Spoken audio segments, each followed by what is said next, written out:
Hi everyone, VortexTCG here, and today I'm going to be showcasing you an updated version of a deck list that I provided a little bit earlier around the BT14 launch, and it's a deck that is personally my favourite deck. I've been playing it since BT6, and it is the first deck I actually played in this game, and that is Eosmon. Eosmon got a bunch of new support in BT14, mainly the 3rd anniversary pack, which gave it a brand new Morphemon, which does just a little bit support for the archetype, and with I believe EX6 providing more support for it in the future, I'm actually looking forward to how Eosmon goes in the future as well. So if you're looking forward to this deck profile, this updated deck profile, please do like and subscribe to the channel.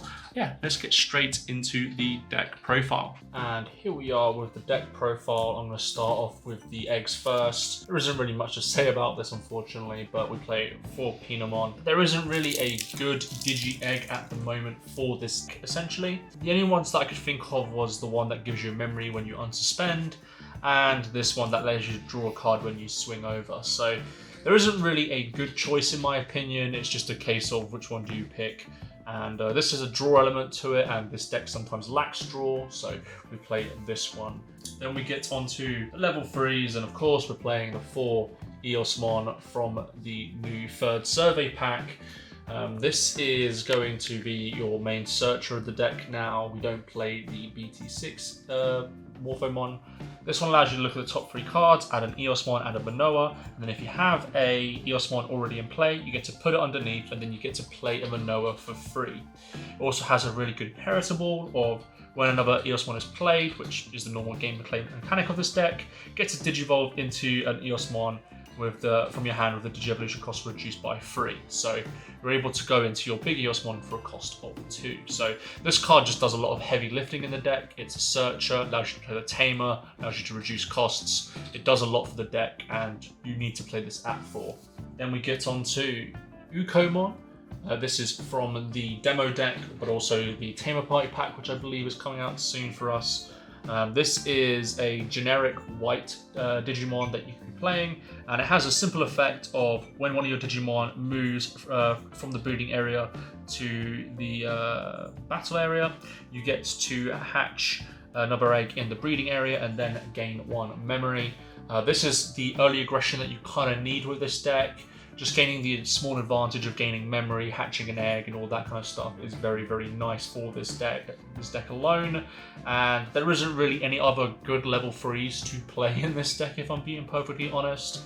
They don't really have any synergy with this deck, unfortunately. So you play 4 of this because it is probably your second best rookie you can be playing.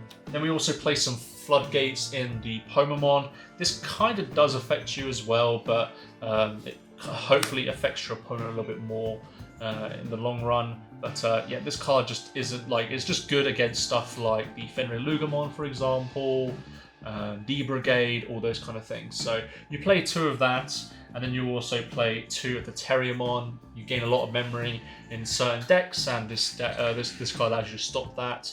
And yeah, these are just some Floodgate rookies that you can be playing.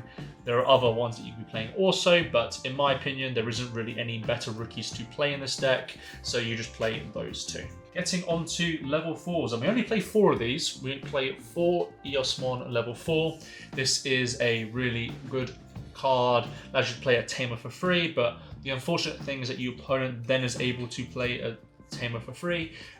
Most importantly, if you decide not to play a Tamer, they still have the option of playing a Tamer, unfortunately. And then when attacking, you get to play a white Tamer for free. So you're mainly doing it for the inheritable in this situation, but you know, just being able to Digivolve and then Digivolve into a level 3 is quite nice. So we play 4 of this. It helps the deck quite a lot. So yeah, we play 4 of the level 4 Eosmon. Level 5s, we play 4, 8, 12 Eosmon at BT6. This is the magic number for me, in my opinion. 12. You don't need any more. You don't need any less. You might be able to go to 10, but I find myself struggling to find the Eosmon sometimes. So I play at 12, and yeah, this is your main card of the deck. You can include up to 50 copies of this card, and then when attacking, you get to play a level 5 or lower Eosmon. from your hand without paying its memory cost. That's the main gameplay loop of this deck. Get to play these out, swarm the field and gain advantage through a tamer we'll show off in a bit. But yeah, this is a card you desperately need to find and get the combo rolling. Level 6s, we play only 4 Eosmon from BT6. This is This is probably one of your key cards of the deck. When digivolving, for each tamer in play, you get to put Eosmon that's level 5 or lower underneath this Digimon, and then if you put 2 underneath, you get to delete one of your opponent's Digimon. And then your turn, when you, depending on how many, for every 3 evolutions that Digi-evolutions you have underneath this Digimon, you gain security attack +1. So ideally, you're going to be swinging for a lot here. You're going to be going for like maybe 2 or 3 swings from just this Digimon alone, deleting a guy, and then, you know, continue your advantage that way. So this card is very good, and you play 4 of it. For, I guess, enders of the deck, we play 2 Quartzmon. You might be able to lower it to 1, but in my opinion, I just play 2 because we just need to find this card, and this card can't be searched in this deck, so you just need to find it as much as you can. This allows you to, you know, do all the major things that it always does. Suspend everything, and then when you digivolve, you get to gain a memory for each 2 you suspend. And then when attacking, suspend one of your opponent's Digimon or Tamers, and then trash cards. Trash a security for each 5 cards on the field. So this is kind of like your ender. You'll be swarming the field with tamers that you'll be able to get, then going into this and then trashing like 2 or 3 security sometimes, and then swinging for game. So this card is very important to that strategy, so we play 2 of it.